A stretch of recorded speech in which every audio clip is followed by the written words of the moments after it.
고린도후서 5장 17절 말씀 읽겠습니다. 그런즉 누구든지 그리스도 안에 있으면 새로운 피조물이라. 이전 것은 지나갔으니 보라 새 것이 되었도다. 아멘. 네, 오늘은 본문 말씀을 통하여 성령과 중생의 특징, 이런 제목으로 하나님의 말씀을 살펴보도록 하겠습니다. 성령과 중생의 특징. 중생이란 생활의 외적 변화만을 뜻하는 것은 아닙니다. 그것은 마치 여러분은 완전히 없어지고 그 자리에 하나님이 만드신 새로운 사람을 세우는 것과 같은 위대한 일입니다. 그래서 중생한 사람을 오늘 본문에선 새로운 피조물이다, 이렇게 표현을 했습니다. 고린도서 5장 17절 말씀 읽겠습니다. 그런즉 누구든지 그리스도 안에 있으면 새로운 피조물이라. 이전 것은 지나갔으니 보라 새 것이 되었도다. 하나님이 완전히 새롭게 다시 창조하셨다는 뜻이 됩니다. 자, 그렇다면 새로운 피조물이란 과연 무슨 뜻이겠습니까? 우리 안엔 원래 없었으나 중생할 때 우리 안에 새로 만들어진 어떤 부분이 있다는 뜻이겠습니까? 이를 알기 위해서는 우리가 타락한 상태에 있었을 때와 중생했을 때를 서로 비교해 보면 알 수 있게 됩니다. 먼저 인간이 타락했을 때의 상태부터 살펴보도록 합시다. 하나님께서는 인간을 영과 육과 혼으로 삼중적 존재로 만들어 주셨습니다. 자, 그렇다면 인간이 타락할 땐 처음 창조했을 때의 모습과 완전히 다른 상태가 되었습니까? 이 삼중적인 존재가 완전히 바뀌었습니까? 하나님께서는 아담에게 선악과를 따먹지 말라고 하였고, 또한 창세기 2장 18절에서 내가 먹는 날에는 정령 죽으리라고 경고까지 하셨습니다. 따라서 우리가 죽었다는 의미를 어떻게 생각해 봐야 되겠습니까? 우리의 영이 죽었다는 의미는 무엇을 말씀하고 있는 것입니까? 사망에는 육적 사망과 영적 사망이 있다고 세미나 10번 강의에서 자세히 말씀을 드렸습니다. 따라서 여기서는 중생과 관련된 영적 사망에서만 한번 살펴보도록 하겠습니다. 영적 사망이 임했을 때 아담의 영혼이 과연 소멸되어 버렸는가를 한번 살펴보면 됩니다. 성경은 죽음을 소멸이라 말하지 않고 분리라고 말하고 있습니다. 생명 대신 하나님과 분리된 영혼을 영적 사망에 처했다고 말씀하고 계십니다. 탕자의 경우를 살펴보도록 하세요. 탕자가 아버지 집을 떠나 먼 나라로 가 허랑방탕한 생활을 하게 됩니다. 이것은 하나님의 품을 떠나 죄악 가운데 살고 있는 타락한 인간들의 비유적인 모습입니다. 탕자의 방탕한 생활은 그리 오래가지 못했습니다. 탕자는 방탕함으로 모든 재산을 탕진했고, 설상가상으로 그 땅에 닥친 극심한 기근으로 그는 돼지가 먹는 쥐염열매조차도 먹을 수 없게 되었습니다. 탕자는 그때 비로소 자신의 죄를 깨닫고 돌이켜 아버지께로 돌아오게 됩니다. 아버지께서는 돌아오는 탕자를 보시고 하인들에게 이렇게 말씀을 하십니다. 누가복음 15장 24절을 보세요. 이 내 아들은 죽었다가 다시 살았으며 내가 잃었다가 다시 얻었노라 라고 말씀을 합니다. 자, 성경에서 죽음을 뭐라고 표현하고 있는가를 다시 한번 보세요. 이 내 아들은 죽었다가 다시 살아났으며 아버지께서는 자신의 품을 멀리 떠난 탕자를 죽었다고 표현을 합니다. 그리고 다시 아버지 품으로 돌아온 탕자를 향해선 다시 살아났다고 표현을 합니다. 이것이 바로 성경이 말하는 영적 사망의 표현 방법이 됩니다. 하나님을 떠난 영혼은 죽어있는 상태를 말씀하고 있는 것이고, 아버지 품으로 다시금 돌아오는 것은 영적인 생명을 얻는 중생의 상태를 말씀하고 있습니다. 이것은 죄의 쾌락 가운데 살고 있는 자들을 언급할 때도 마찬가지였습니다. 디모데전서 5장 5절을 보니까 일락을 좋아하는 이는 살았으나 죽었느니라고 말씀하고 있지 않습니까? 여기서도 죄악 속에 살고 있는 자들을 죽었다고 표현을 하고 있습니다. 따라서 영적 사망이라는 것은 소멸이 아니라 하나님과 멀리 떨어진 상태를, 바로 분리를 말씀하고 있다는 것을 기억해야 될 줄 믿습니다. 따라서 우리 역시도 영적 사망 가운데 있는 자들입니다. 왜냐하면 첫사람 아담이 인류의 대표자였기 때문에 그의 죄가 우리의 죄로 전가되었고, 그의 사망은 우리의 사망이 되었기 때문입니다. 그래서 고린도전서 15장 22절을 보니까 아담 안에서 모든 사람이 죽은 것 같이 라고 표현을 합니다. 바로 대표자 아담 안에서 모든 사람의 죽은 것 같이, 사람들이 지금 죽어있는 상태입니까? 소멸된 상태입니까? 그것을 말씀하지 않고 바로 영적 사망, 하나님과 멀리 떨어지는 인간들의 모습을 가르쳐주고 있는 것입니다. 따라서 아담이 영적 사망에 빠졌을 때도 그의 처음 창조와 똑같은 영과 육과 혼으로 되어진 것처럼 영적 사망에 빠져있는 우리들 역시도 여전히 창조 때와 똑같은 모습을 하고 있습니다. 삼중적인 존재는 변함이 없습니다. 따라서 이것을 통해서 우리는 영적 사망이 무엇이고 중생할 때 우리에게 어떤 변화가 있는가를 살펴볼 때 삼중적인 존재의 변화에는 아무 변화가 없다는 것을 살펴보게 됩니다. 그렇다면 구체적으로 하나님과의 분리, 영적 사망은 무엇을 말씀하고 있습니까? 거룩하신 하나님과 멀리 떨어지는 우리들에겐 그 거룩함과 정반대인 죄의 본성이 우리 가운데 작용하기 시작했다는 뜻입니다. 바로 죄성이란 죄로 물든 본성을 뜻하는 것으로서, 본성이 무슨 뜻입니까? 어떤 실체적인 존재가 있는 것이 아니라 어떤 행동을 하도록 촉진하는 힘과 원리를 말하고 있어요. 우리가 영과 육과 혼으로 되어 있지만 죄의 본성이 우리 가운데 역사하기 시작했다는 뜻입니다. 거룩함과 반대되는 죄로 향하는 그런 원리와 힘이 계속적으로 작용하기 시작했다는 뜻이 됩니다. 중력의 성질이 잡아당기는 것입니까? 바람의 성질이 부는 것입니까? 불의 성질이 태우는 것입니까? 바로 죄성이란 우리의 내면 모든 부분에 죄로 끌고 가려는 힘과 원리가 작용하기 시작했다는 것을 말씀하고 있습니다. 하나님 앞에 죄를 멀리 떨어졌다는 것은 더욱더 죄성이 강력하다는 것을 말씀하고 있는 것과 똑같죠. 바울은 이것을 로마서 7장 23절에서 죄의 법 아래로 나를 사로잡아 오는 것을 보는도다, 이렇게 표현을 했어요. 죄의 법이라는 것은 바뀌지 않듯이 일정한 원리와 힘으로써 자신을 사로잡아 오는 것을 보았다고 표현을 합니다.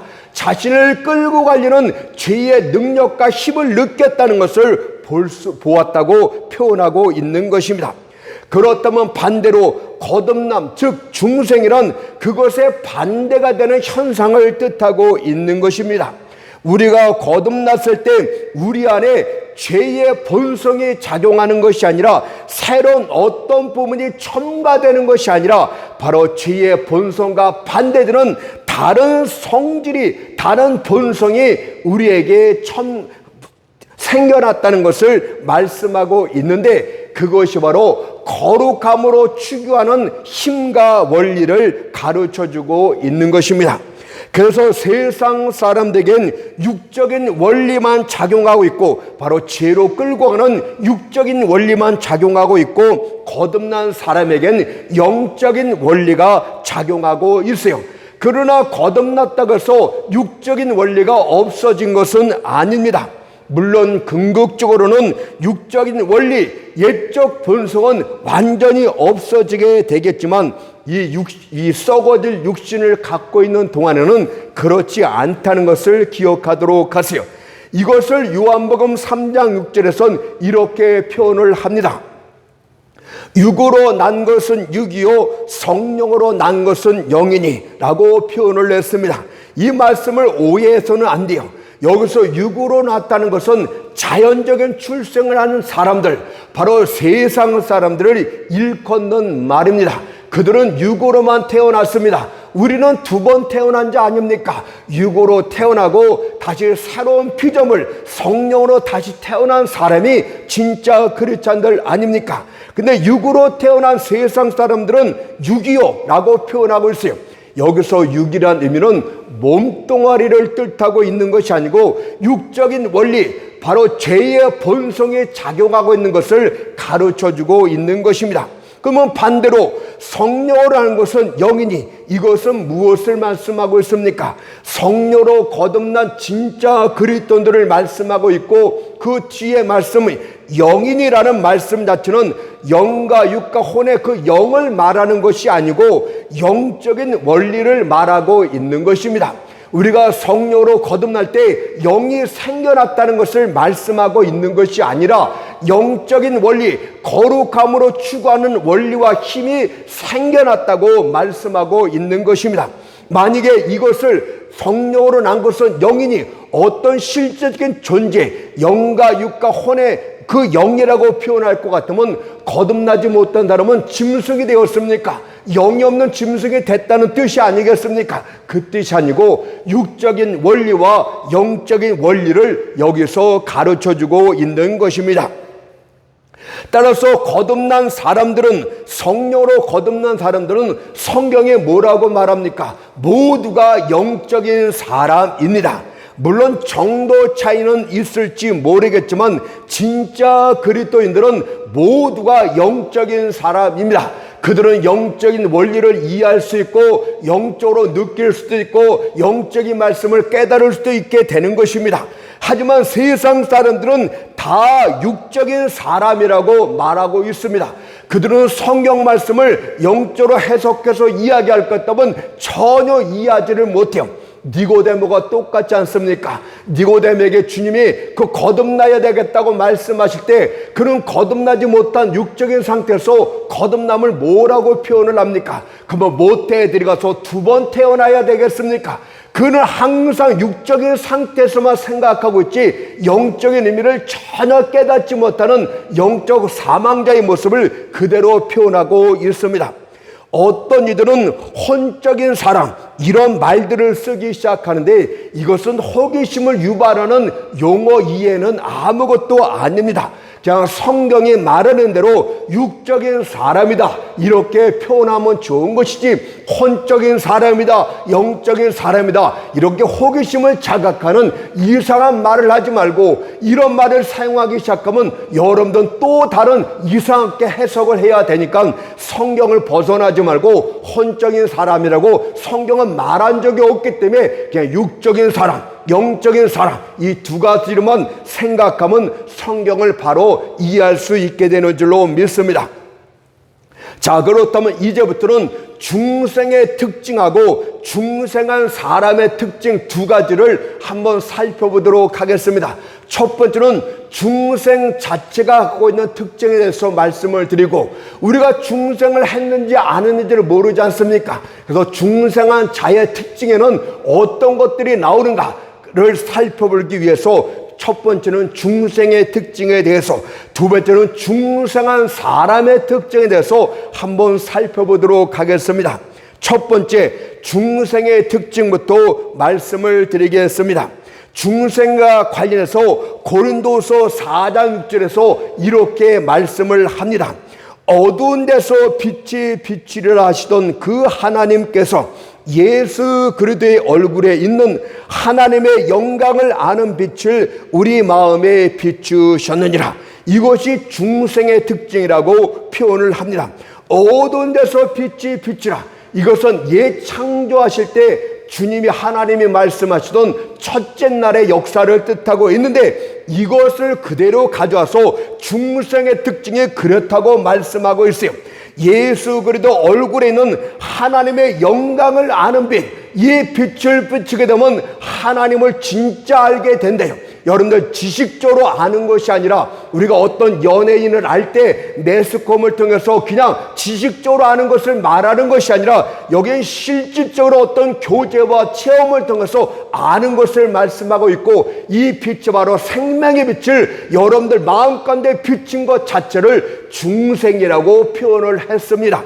따라서 우리는 이 두 가지를 통해서 여기서 추론해 보면, 유추해 보면 쉽게 중생의 특징을 알게 됩니다. 옛 세상에 창조하시던 방법을 구원이라는 새 창조에 적용할 수 있다는 것을 본문이 가르쳐주고 있습니다.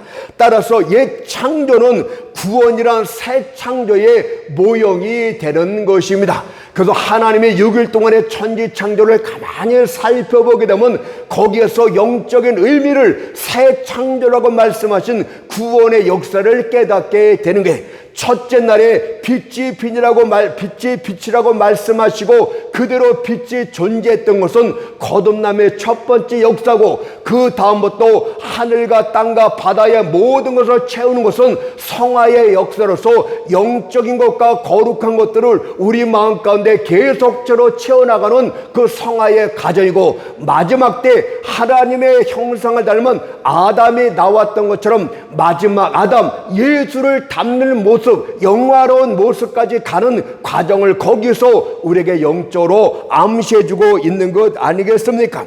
그러면 옛 창조가 시작되기 전에 땅의 모습이 어땠는가를 살펴보도록 합시다. 이것은 바로 영적으로 표현하면 중생하기 직전에 타락한 인간의 비참한 모습을 그대로 표현하고 있기 때문입니다.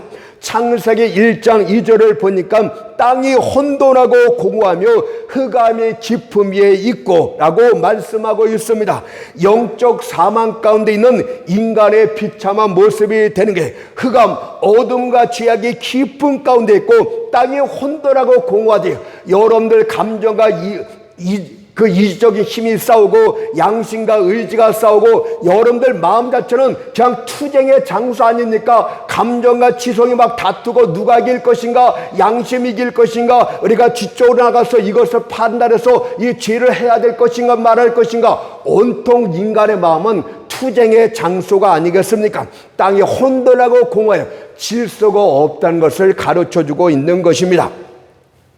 그런데 바로 다음에 그 타락한 인간의 모습을 보여주고 있는 모습 다음에 나타난 말씀이 무엇입니까? 창세기 1장 2절을 보니까 하나님의 신은 수면에 운행하시니라. 바로 성령께서 수면에 운행하시기 시작했다고 말씀합니다. 여기서 운행이란 알을 품다는 뜻이라고 말씀을 드렸듯이 이제 성령으로 말미암아서 본격적인 새 창조 구원의 역사가 시작될 것임을 암시하고 있는 말씀이 됩니다. 인간의 타락한 성품이 처음부터 끝까지 성령에 의해서 만들어지게 될 것임을 말씀하고 있는 것 아닙니까? 옛 창조 역사가 6일 만에 끝이 났던 것처럼 새 창조인 구원의 역사도 성령의 거듭남부터 시작해서 성화의 단계를 거쳐서 영화의 단계까지 이르게 된다는 뜻입니다. 그리고 오늘 고린도후서 4장 6절의 말씀처럼 처음 성령의 역사는 어두운 가운데 빛이 비치는 거듭남의 역사였습니다. 그러면 거듭남의 상징인 옛 창조의 첫째 날의 모습을 살펴보세요. 창세기 1장 3절 4절을 보니까 하나님이 가라사대 빛이 있으라 하심에 빛이 있었고 그 빛이 하나님이 보시기에 좋았더라 라고 말씀하고 있습니다. 이것이 거듭남의 특징이 됩니다. 여러분들 처음 거듭나게 되면은 사람들은 여러분들의 옛날 모습만 보고 여러분들이 거듭난 사람인지 아닌지 모릅니다. 그러나 하나님은 정확하게 알고 있어요. 이가 변화되어서 하나님의 백성이 됐는지를 알고 있기 때문에 하나님은 여러분들을 보고 기뻐하고 좋아한 것이 아니라 그 거듭남의 빛이, 생명의 빛이 여러분들 심령 가운데 비치는 것 자체를 통해서 하나님은 기뻐하시고 좋았다고 표현을 하고 있는 것입니다. 하나님이 빛이 있으라 말씀하심에 빛이 존재한 것이 바로 거듭남입니다. 그러면 이 거듭남의 특징을 말씀을 한번 유추해 보도록 하겠습니다. 첫째로 중생은 말씀이 아니라 성령에 의해서 이루어진 역사다. 이런 특징이 나타납니다. 첫째 날에는 아무 창조도 이루어지지 않았기 때문에 태양과 달이, 빛을 비추는 태양과 달이 존재하지를 않았던 때입니다. 따라서 첫째 날에 빛이 있으라는 그 빛은 자연계로부터 온 빛이 아니라 하나님께로부터 나온 영적인 빛이라는 것을 말씀하고 있습니다. 따라서 거듭남은 무슨 뜻입니까? 사람들의 말씀 사역으로 거듭나는 역사가 이루어지는 것이 아니고 그냥 전적인 성령의 기쁘신 뜻을 따라서 이루어지는 역사가 바로 거듭남이라는 것을 가르쳐주고 있는 것입니다. 성령께서 오늘 예배 드릴 때 성령께서 누구를 거듭나기로 그분이 작정하셨다면 그 영혼을 살리고 그 다음에 말씀을 듣게 함으로써 그가 믿음으로써 예수를 영접하는 이런 모든 과정, 중생의 과정과 칭의 과정이 이루어지게 하는 것이 처음에 누구에게 이루어집니까? 바로 성령의 전적인 뜻에 따라서 이루어지게 됩니다. 말씀을 들어서 거듭나는 것이 아니에요. 다시 한번 말씀을 드리겠습니다. 죽은 사람은 말씀을 들어서 못 알아듣습니다. 먼저 성령께서 주권적인 능력으로 내가 A라는 집사를 오늘 다시금 새롭게 살려야 되겠다면서 그 영혼을 살리게 되면 그가 영적 귀가 열리고 영적 눈이 열리고 생명을 갖고 생명의 말씀을 그때 듣기 시작합니다. 그리고 말씀을 듣는 적에 믿음으로 예수요 당신은 나의 구세주입니다. 믿음의 진짜 고백을 하고 그때 칭이 의롭다 칭하게 되는 것입니다. 그렇지만 여전히 어떤 사람들은 말씀 그 자체에 영혼을 살리는 능력이 있다고 주장을 합니다. 그래서 성령은 무시한 채 지적인 말씀으로 강대상을 가득가득 채우려고 하는데 거기에서는 아무런 역사가 일어나지를 않습니다. 그냥 지식적으로 머리만 커질 뿐이지 성령의 실질적인 역사, 생명의 역사는 나타나지를 않습니다. 성령을 떠나선 교회가 존재할 수 없는 것을 가르쳐주고 있지 않습니까? 저는 이런 자들에게 씨 뿌리는 비유를 살펴보라고 말씀드리고 싶습니다. 그 비유를 보게 되면 누가복음 8장 11절에서 씨는 하나님의 말씀이라고 분명히 그 비유가 영적으로 해석할 것을 말씀하고 있지 않습니까? 씨는 하나님의 말씀이요. 그러면 그 씨가 여러 종류의 땅에 뿌려졌습니다. 그러면 땅은 무엇입니까? 사람들의 마음밭을 뜻하고 있는 것 아닙니까? 하나님의 말씀이 이런 사람의 마음밭에 저런 사람의 마음밭에 떨어지고 있는 것을 지금 영적으로 비유하고 있는 것이 아니겠습니까? 그 씨가 말씀이 돌짝밭에 떨어지기도 하였고 길가에도 떨어지게 하였으며 가시떨기 밑에도 떨어졌다고 분명히 말씀을 합니다. 좋지 못한 마음밭에 떨어졌음을 가르쳐 줍니다. 과연 그런 땅에 떨어진 씨앗은 어떻게 됐습니까? 그 씨앗이 토지를 변화시켰습니까? 그 마음밭을 변화시켰습니까? 그렇지 않고 씨는 다 죽었다고 말씀하고 있어요. 말씀이 그런 10년 가운데선 역사하지 못하고 다 죽게 되었다고 이야기를 합니다. 잠깐은 기뻐서 살아나는 것 같았지만 다 죽고 말았대요. 하나님의 말씀을 듣는 자들이 영적으로 살지 못했을 때 말씀을 듣고 잠깐은 기뻐하고 잠깐은 취해서 돌이키는 것 같지만 다 죽고 만다고 말씀하고 있듯이 인간의 말씀으로는 절대 되어지지 않음을 가르쳐주고 있어요. 오직 좋은 땅, 옥토에 뿌려진 씨앗만이 자라서 30배, 60배, 100배의 결실을 말씀으로부터 결실을 맺기 시작했다고 성경이 말합니다. 결론적으로 바로 말씀 그 자체로는 사람의 심령을 절대 바꿀 수가 없어요. 여러분들 말씀을 엄청나게 자르면 사람들의 심령이 바꿀 것이라고 착각하는데 그 착각은 빨리 내려놓도록 하세요. 그 교회 가운데 성령의 역사가 없으면 그 말씀은 지식적으로 풍성할지 모르겠지만 아무런 변화 역사는 없습니다.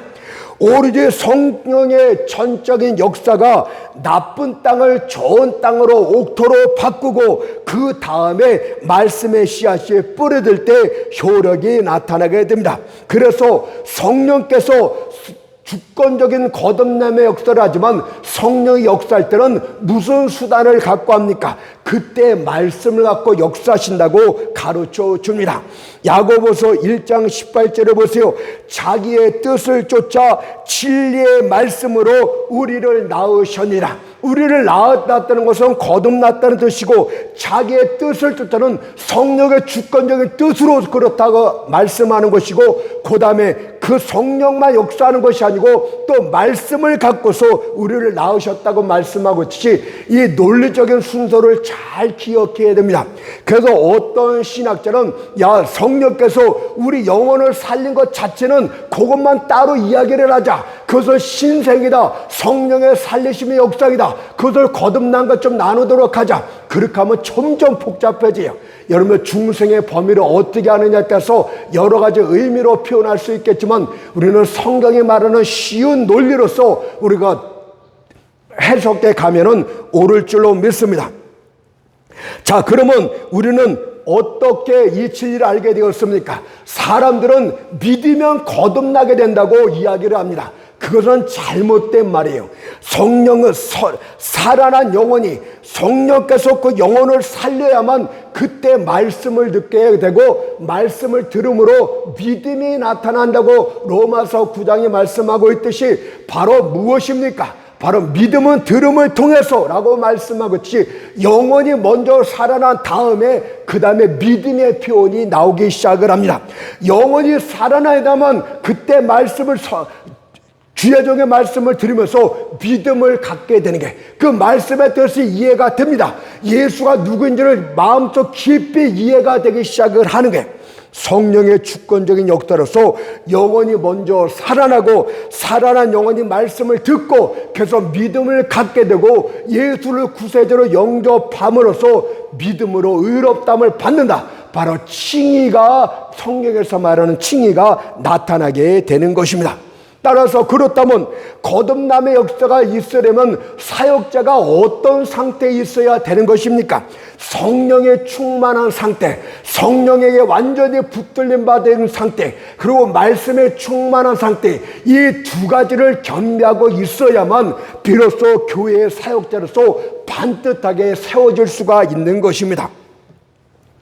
진짜 믿음의 신앙이 탄생하기 위해선 바로 성령과 말씀으로 충만한 사역자가 있어야 된다는 것을 생각할 때 우리 사역자들이 어떤 자세로 나가야 되는지, 항상 성령 충만해서 여러분 기도를 내고 항상 세상과 거리감을 두고 그런 생활을 하고 있는지, 항상 말씀에 애를 쓰고 십자가의 도를 전하게해서 말씀에 연구를 하고 말씀에 인도함을 받으면서 설교를 준비하고 있는지, 이런 것들을 살펴보는데면 얼마나 시간이 촉박하고 얼마나 우리가 경성해야 되는가를 우리 사역자들이 깨달아야 됩니다.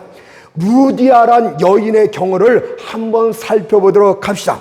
그녀는 두아드라 성에서 자주새 옷감 장사를 했던 부유한 여인이었습니다. 그런데 그녀가 바울이 전하는 말씀을 듣고 변화하게 됩니다. 그런데 그녀에게 일어난 중생의 역사의 순서를 살펴보세요. 사도행전 16장 14절을 보니까 주께서 그 마음을 열어 바울의 말을 청종하게 하신지라. 먼저 무엇입니까? 순서가 어떻게 됩니까? 주께서 그 마음을 열었다는 것은 성령께서 이 땅에 주님 대신에 보혜사로 오신 그분께서 그 마음을 살리셨다, 영혼을 살리셨다, 죽은 심령을 살리셨다, 그것이 아닙니까? 주께서 그 마음을 열어 성령께서 죽었던 영혼을 살리시고 그 다음에 바울의 말을 청종하게 하셨다고 말씀하고 있듯이 이 순서를 따라서 거듭남이 그때 이루어지게 되는 거예요. 한꺼번에. 이것이 바로 거듭남의 논리의 순서가 되겠습니다. 먼저 죽은 영혼을 살리시고 그 다음에 귀가 열려 말씀을 듣게 되었다, 이렇게 말씀하고 있지 않습니까? 여러분들 이 진리를 순서를 잘 기억하세요. 어떤 일은 우리가 예수를 무조건 믿으면 그 다음에 성령의 거듭의 역사가 쫓아옵니다. 그것은 성경이 그렇게 말하고 있지를 않아요. 먼저 성령의 주권적인 역사로 여러분이 살아나고 그때 사역자의 말씀을 듣고 믿음을 가져야만 그때 칭의가 이루어지고 그때 믿음이 나타나게 되는 것입니다. 그러면 칭의와 거듭남 중에 무엇이 먼저입니까? 말할 것 없으면 무엇이 먼저겠습니까? 거듭남이 먼저겠죠. 그 다음에 칭의의 역사가 나타나게 되는 것이겠죠. 그 다음에 말씀을 통해서 영혼들이 살아내라, 이것도 잘못된 것이고, 성령의 주권적인 역도로 그분 뜻을 따라 우리를 낳으셨다고 말씀하고 있지, 성령의 주권적인 역도로서 영혼이 먼저 살아나고 그 다음에 하나님의 말씀을 듣고서 믿음을 갖게 된다. 여러분, 이것이 성경에서 말하는 우리가 굳이 논리적으로 해석하자면 그런 뜻이 되겠습니다. 자, 첫 번째는 중생은 말씀이 아니라 성령의 주권적인 단독적인 행위로서 나타났다. 이것이 중생의 특징입니다. 두 번째 특징은 중생은 순간적이다. 이것을 말씀을 드리겠어요. 지구를 만드는 데는 6일이 걸렸지만 지구를 비추는 데는 한순간만으로 좁겠습니다. 이와 똑같은 원리로 최초의 성령의 거듭남은 아주 순간처럼 생명의 빛이 우리 심령 가운데 쫙 들어오게 됩니다. 생명의 빛이 들어오는 게, 영생의 빛이 들어오는 게, 하나님의 생명의 빛이 비친 것 생명이니 라고 말씀하고 있듯이 예수의 빛이 들어오는 것이 바로 거듭남의 역사입니다. 여러분들, 빛이 먼저 깔려야 그 다음부터 식물이 자랄 수 있는 것 아닙니까? 빛이 없으면 자랄 수 없는 것이에요. 말씀에 자랄 수가 없는 거예요. 그래서 거듭남이 있어야 되는 거예요. 은혜의 역사는 점진적으로 점점 사람이 크리스찬다워지고 성숙해져 가지만 은혜의 투입은 순간적으로 이루어집니다.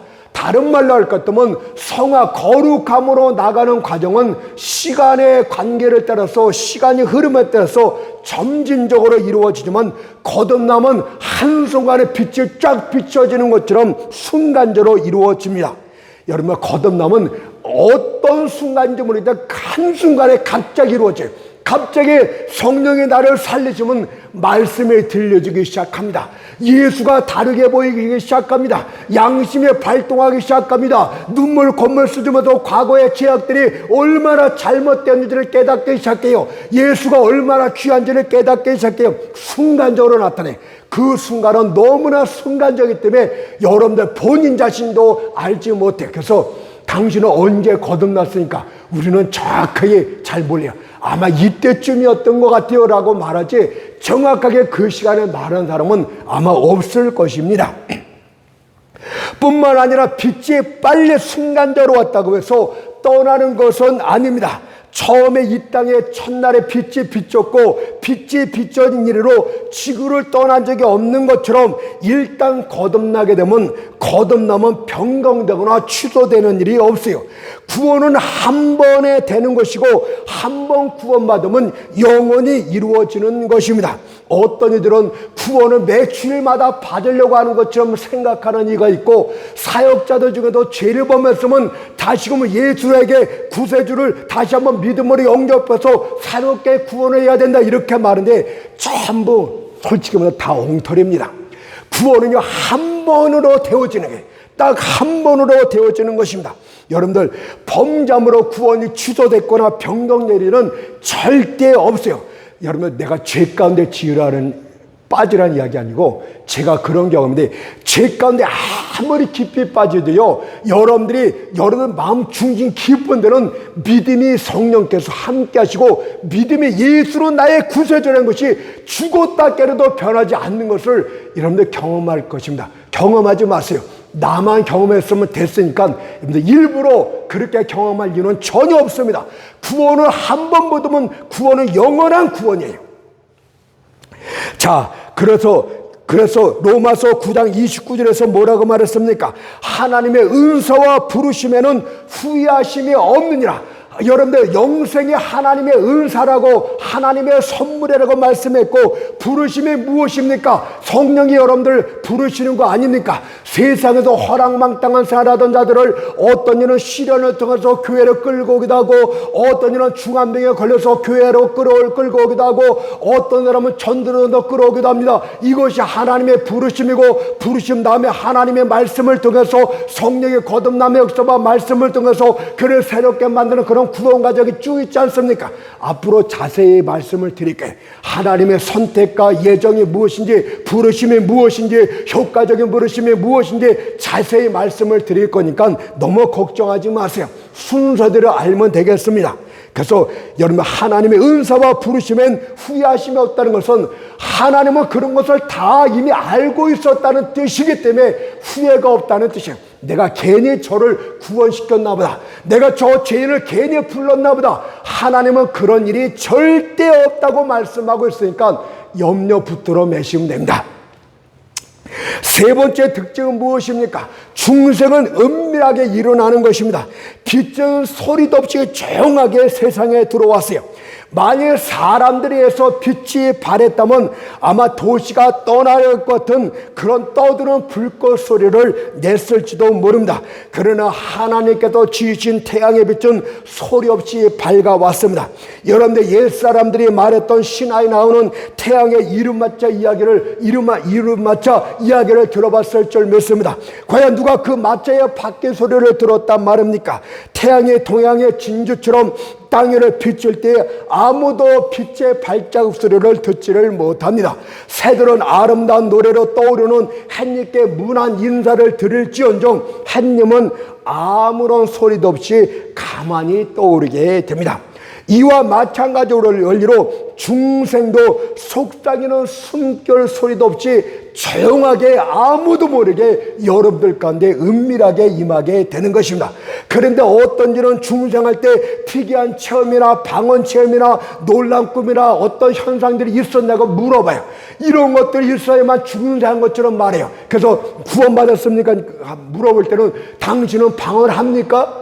통별합니까? 예언합니까? 환상 봤습니까? 하나님의 음성 들었습니까? 안 들었다 그러면 고개를 그러면서 구원 안 받았을걸? 여러분이 너무 무지한 말 하면 안 돼요.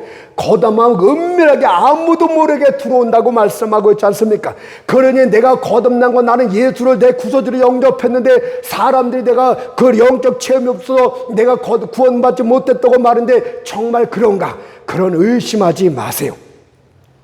내게는 방언 은사도 없고 신비한 체험도 없는데 내가 어떻게 거듭남을 확신할 수 있지? 이제 거듭나면서 말씀을 드릴 테니까 여러분 염려하지 마세요. 그런 거는 전혀 관계가 없습니다. 여러분 거듭남은 여러분의 영혼 안에 아무 소리도 들리지 않고 아무리 조용하고 평범하다 할지라도 여러분들 조용하게 일어나고 있다는 것을 기억해야 될 줄 믿습니다. 이것이 중생의 특징입니다.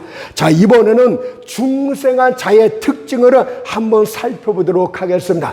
중생한 자의 특징. 여기 여러 가지를 이야기하고 말씀드려야 되는데 지난주에 좀 말씀을 드렸으니까 오늘은 짤막하게 세 가지만 말씀을 드리겠습니다. 첫 번째로 하나님께 대한 지각력이 나타나는 특징이 가장 먼저 나타나요. 중생지 못한 사람은요, 하나님이 지으신 세상에서 살고 있고 하나님이 지으신 자연의 작품들, 짐승들과 산천들을 다 보고 있음에도 불구하고 하나님이 계신 것을 알지 못하면, 우주가 과거에 내가 잘 알아보지만 아마 수십억 년에 빅뱅이라는 것이 있었을지 모른다. 그래도 한꺼번에 큰 폭발이 있어갖고 우연한 경우에 입자들이 모여져갖고 지구라는 것이 탄생할지도 모른다. 거기서 우연하게 또 원자들이 앞에서 미생물이 단세포가 생겨났을지도 모른다. 과학자들이 우연이란 말을 너무 쉽게 말하는데요, 그렇게 말하지 마시고 성경이 말한 대로 말하면 되는 거예요. 비록 하나님의 날에 하나님의 집에 올라와서 하나님의 말씀을 듣는다들 중에서도 실제로 거듭나지 못한 사람들은 하나님의 계신 것을 알지 못합니다. 물론 하나님이 계시다고 양육받고 훈련받았기 때문에 그들이 하나님이 계십니까? 그러면 그렇습니다 이렇게 말할지 모르겠지만 그들의 마음속을 뒤져보면 여전히 가우뚱거리고 의심하게 됩니다.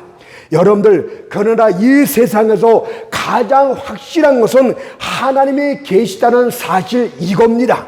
왠지 아십니까? 창조 역사가 있기 전에는 영원하신 하나님 한 분만이 영광 중에 계셨다는 사실을 잊지 말도록 합시다. 존재하는 모든 것들은 처음에는 무에 있었어요. 아무것도 존재하지 않았어요.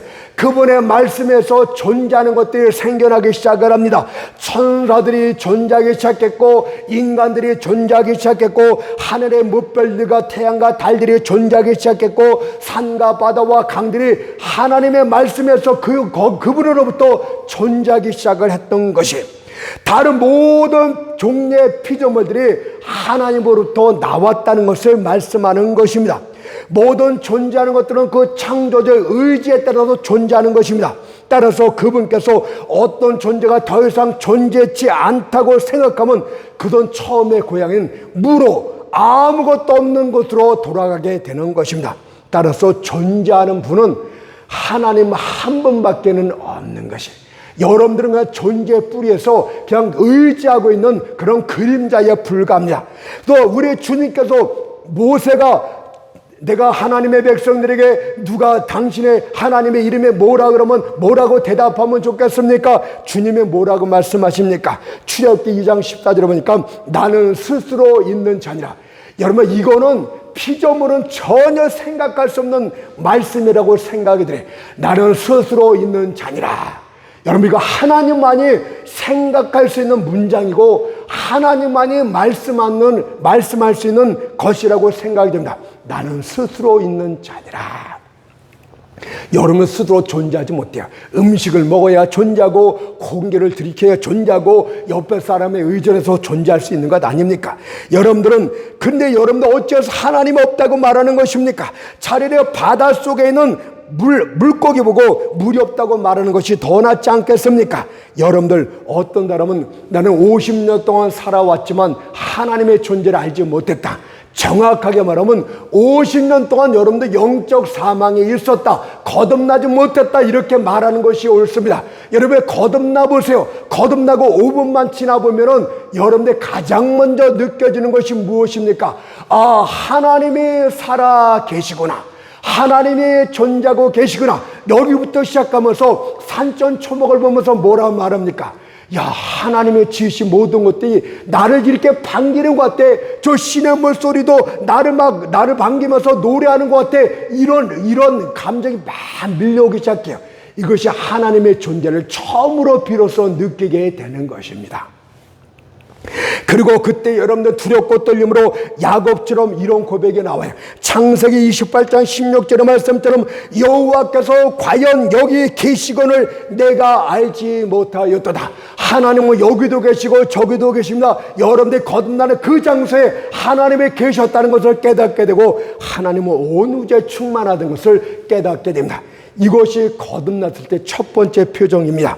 두 번째는요, 중생한 자의 특징은 세상을 이깁니다. 이것도 아주 중요한 말이에요. 요한일서 5장 4절을 보세요. 대저 하나님께로서 난 자마다, 바로 하나님께로 성령으로 거듭난 자마다 세상을 이기느니라. 여러분들, 이것을 보면 거듭난 자와 그렇지 못한 자를 쉽게 구별하게 됩니다. 성경에서 세상이란 말은 여러 가지 의미로 사용되었습니다. 첫째로는 하나님께서 지으신 물질 세계로 사용이 됐습니다. 요한복음 1장 10절에 보니까 그가 세상에 계셨으며 세상은 그로 말미암아 지은 바 되었을 때, 여기서의 세상은 하나님이 지으신 물질 세계를 말해요. 다음으로는 하나님이 너무도 사랑하사 그의 독생자까지 주셨던 그런 세상도 있습니다. 요한복음 3장 16절을 보니까 하나님이 세상을 이처럼 사랑하사 독생자를 주셨으니, 여기서는 하나님이 그토록 사랑하셨던 그 세상이라는 것이 나타납니다. 또 다른 세상이 있는데 그것은 바로 오늘 본문에 나오는 세상입니다. 바로 요한일서 5장 19절에 말하는 악한 자 아래 처한 세상을 말하고 있어요. 바로 다시 말해서 그리스도인들이 거듭난 자들이 세상을 이겼다는 말은 바로 그리스도를 대적하는 뱀의 후손들을 총칭해서 말하고 있는 것이고, 에베소 2장 2절에서 불순종의 아들들 가운데서 역사하는 영이 가시적으로 나타난 세상을 뜻하고 있는 것입니다. 여러분들, 주님은 그래서 뭐라고 말씀하십니까? 여러분들은 택한 백성이고 나머지 인류를 세상이라고 말한 적도 있었어요. 요한복음 15장 19절을 보세요. 너희는 세상에 속한 자가 아니요 도리어 세상에서 나의 택함을 입은 자인 고로 세상이 너희를 미워하느니라고 말씀하고 있습니다. 이것이 바로 여기서 말하는 세상을 뜻하고 있습니다. 여러분들, 이 세상과 싸운다는 것은 마음이 아무리 강한 자라 할지라도 겁낼 싸움이고, 가장 용감한 자라 할지라도 두려워 떨게 될 세상입니다. 그러나 그리스도인들은 조금 더 겁낼 필요가 없습니다. 요한복음 16장 33절에 보니까 담대하라, 내가 세상을 이겼나라고 말씀하시는 주님이 여러분들과 함께 하시기 때문입니다. 다시 말해서 주님이 하늘로 승천한 지금은 그의 영이신 성령께서 여러분들 가운데 함께하고 있기 때문에 두려워할 필요가 없습니다. 세상과의 싸움은 육체의 능력의 싸움이 아닙니다. 어둠의 영들과의 싸움임을 에베소 6장 12절에 말합니다. 우리의 씨름은 혈과 육에 대한 것이 아니요 정사와 권세와 이 어둠의 세상 주관자들과 하늘에 있는 악의 영들에 대함이라고 분명히 말씀하고 있지 않습니까? 여기서 정사와 권세는 천사들의 지위를 말할 때 사용하는데, 악한 영들에게도 정사와 권세 같은 지위와 권위가 있는 그런 계층이 서로 있음을 가르쳐주고 있고, 이들이 이 세상을 지배하고 있대요. 또한 여러분들, 무엇이라 말합니까? 이들이 옛날부터 세상 관습과 풍습을 만들어서 사람들의 정신세계와 의식구조를 쭉 지배하고 있었다고 말씀하고 있습니다. 사람들이 옛날부터 갖고 있는 풍습이나 관습, 이런 것들이 정신구조가 이들이 옛날부터 지배하고 있던 그 결과물이라고 생각하면 됩니다. 뿐만 아니라 이 세상에는 어둠의 세상 주관자들이라고 말하고 있어요. 세상에서 실질적인 권력을 갖고 있는 권세자들도 세상 가운데 속해 있는 것이에요. 쉽게 말하면 히틀러 같은 그런 존재가 바로 세상 권세자고 독재자고 인간들을 학대하고 핍박하는 이들이 세상 권세자들이라고 말씀하고 있지 않습니까? 어둠에 속해 있는 세상 권세자들, 이렇게 말하고 있습니다. 이들이 얼마나 기독교를 핍박하고 있었는가 잘 알고 있지 않습니까? 여러분들 또한 하늘의 악한 영들이 공중권세를 짓고 있대요. 하나님은 저 높은 하늘 3층천에 또는 7층천에 계시지만 그 중간에 공중권세를, 공중권세는 위에 있다는 것은 지배한다, 이런 의미를 갖고 있어요. 자, 그렇다면 만일 여러분들이 세상 관습과 법칙을 따르지 않게 된다면 어떻게 되게 됩니까? 사람들은 사회의 비난을 면치 못하게 됩니다. 따라서 세상 모든 사람들은 죽은 물고기처럼 세상 흐름을 따라서 살아가게 됩니다. 세상이 다 그렇게 하니까 우리도 그렇게 하는 것이야. 오직 물줄기를 따라서 거슬러 올라가는 물고기는 살아있는 물고기들 뿐이고, 이 살아있는 물고기가 바로 무엇입니까? 세상에 대해서 옳고 그름을 따지고 그 세상의 죄악됨을 대해서 대항하는 자는 누구입니까? 바로 거듭난 살아있는 크리스찬들이라고 말씀을 합니다. 여러분들이 세상 관습에 거역하게 된다면, 세상의 법에 대해서 거역하게 되면 세상은 갑자기 무서운 재판관이 되어서 여러분들을 신문하게 됩니다. 이 사람아, 너는 잘못되었느니라. 네 주위 사람을 봐라. 그들이 어떻게 행동하고 있느냐. 다 나의 법을 지키고 있지 않느냐. 수백 년 수천 년 동안 그렇게 하고 있지 않느냐. 그런데 네가 감히 나한테 도전하는 것이냐고 으름장을 놓기 시작합니다. 그러나 영적으로 살아난 사람들은 대중 의견이 그렇다고 해서 따르는 것이 아니에요. 여러분, 거듭나지 못한 성도들 보세요. 교회 장로라 가지만 불당 앞에서 부처 앞에서 손 모아서 합장하고 꾸벅꾸벅 절하고 다 이것이 무엇입니까? 세상 관습이 무서워서 그런 거예요. 잘못하면 그 지혜에서 쫓겨날까봐, 잘못하면 성에서 떨어질까봐 다 겁이 나서 그런 것 아닙니까? 거기에 대항할 수 있는 사람은 누굽니까? 실제로 거듭난 자만이 그런 풍습이나 세상의 위호 앞에서 여러분들 담대하게 대항할 수가 있습니다. 내가 나의 지위를 다 잃는다 할지라도 다니엘의 세 친구를 보세요. 그들이 바벨론의 높은 지위를 가졌지만 그들은 담대하게 대항하지 않습니까? 우상에게 절하라 그러면 살려줄게 하지만 그들은 절대 그렇게 하지 않는데, 이런 자들이 바로 거듭난 자들의 특징이고 이들은 세상을 이기게 됩니다. 여러분들, 하나님의 백성들은 나라의 법을 누구보다 잘 지켜야 돼요. 그러나 그 세상 나라법이 하나님의 법을 거역하고 대체하게 된다면 여러분들은 어떻게 해야 됩니까? 하나님의 법을 따라야 되는 것이, 하나님의 법을 따라서 모든 것을 잃는 한이 있다 할지라도 주님을 따라야 되는 것입니다. 비록 그리 하실지라도 내가 당신의 왕의 법에, 왕의 말에 따라서 우상에게 절하지 않겠다고 말하는 것이 진짜 거듭난 자의 모습이 되겠습니다. 저는 세상 권위자들 중에서 이런 진짜 거듭난 자들의 한번 모습을 보였으면 좋겠는데 그런 사람은 또 되지도 않더라고요. 세상 사람들이 또 말합니다. 직장이라고 하면 여기는 회사니까 세상 사람처럼 똑같이 행동해라. 그리스도인답게 행동하지 말고 그것은 너희 교회 가서 행동해라. 로마여 뭐 로마법을 따르는 것이 아니라 라고 음증을 내지만 그들은 회사가 불이하게 할 때 너는 정직하지 목회자로서 이것을 달성하면 그들은 그렇게 하지 않아요. 나는 정직하지 못하는데도 물건을 파거나 거짓말해서 속이지 않겠습니다. 내가 직장에서 잘린다 할지라도 나는 그렇게 하지 않겠습니다. 누구만 할 수 있습니까? 교회 나가는 사람 천만에, 거듭난 사람만 그렇게 할 수 있습니다. 그래서 하나님은 하나님께로 난 자들이 세상을 이긴다고 말씀하고 있습니다. 세상에 말해서 이미 말씀을 했죠. 너 국회의원 선거에 당선되려면 절에 가서 앞장고 절해야 돼. 그래야만 표를 얻을 수도. 그렇지 않으면 너 떨어질 거야. 여러분, 그렇지만 거듭난 사람은 이거에 굴하지 않고 그냥 하나님의 진리를 따라서 가게 된다는 이야기입니다. 그러면 하나님의 백성은 도대체 무엇으로 배짱으로 이깁니까? 믿음으로 이긴다고 말해요. 요한일서 5장 4절 뒤에 말씀 뭐라고 말합니까? 세상을 이긴 이김은 이것이니 우리의 믿음이니라. 여러분, 그때 거듭나다는 믿음으로써 세상을 이기게 됩니다. 믿음이 도대체 무엇입니까? 주여 믿습니다. 이것이 믿음입니까? 아니에요. 믿음이라는 것은 예를 들어 볼게요. 어떤 사람이 자신의 몸무게를 울타리에 기대고 있는 것처럼 그리스도께 자신의 모든 것을 내어 맡기고 있는 것을 믿음이라고 말합니다. 하나님이여, 내가 이렇게 하면은 나는 모든 것을 이룰지도 모르겠습니다. 나는 생명을 이어받을지도 모르겠습니다. 그러나 내가 주님을 믿습니다. 주님께 나의 모든 생명과 모든 것을 의탁합니다. 이것이 믿음입니다.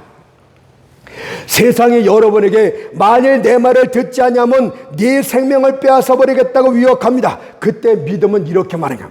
네가 할 수 있는 것은 고다 육신의 생명뿐이겠지만 내가 믿는 하나님은 육신과 영혼 모두를 살리기도 하고 죽이기도 하시는 분이야. 그런데 어찌 내가 그 크신 하나님을 배반하고 네 앞에 절할 수 있단 말이냐 라고 정함으로써 승리하게 되는 것입니다. 마태복음 10장 28절의 말씀처럼 몸은 죽여도 영혼은 능히 죽이지 못한 자들을 두려워하지 말고 오직 몸과 영혼을 능히 지옥에서 멸하는 자를 두려워하라고 말씀하고 있지 않습니까? 이와는 반대로 세상이 이제 여러분에게 유혹을 합니다. 네가 만일 내 제자가 되기만 하면 내가 당장 너를 부자로 만들어줄게, 너를 위대한 존재로 만들어줄게 라고 유혹합니다. 사단이 주님을 끌고 가서 높은 산에 올라서 세상 천하만국을 보여주면서 나한테 절해. 그럼 이거 다 너한테 줄게. 너 나한테 이렇게 급식거리고 내 말만 따라 하나님의 말씀을 거역해도 좋아. 그러면 내가 이거 모든 거 다 줄게. 그때 여러분들 네 그렇게 할게요.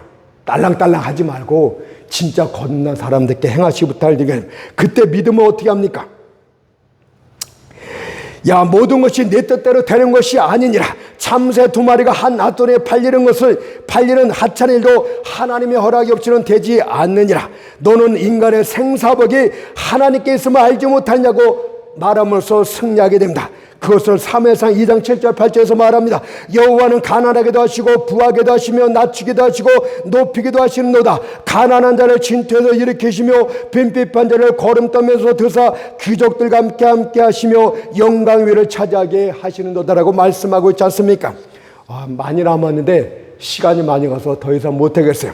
그러면 이건 나중에 기회가 있으면 하고, 다음 시간에는 성령과 귀신 축사에 대해서 한번 말씀을 전하도록 하겠습니다. 여기서 마치겠습니다.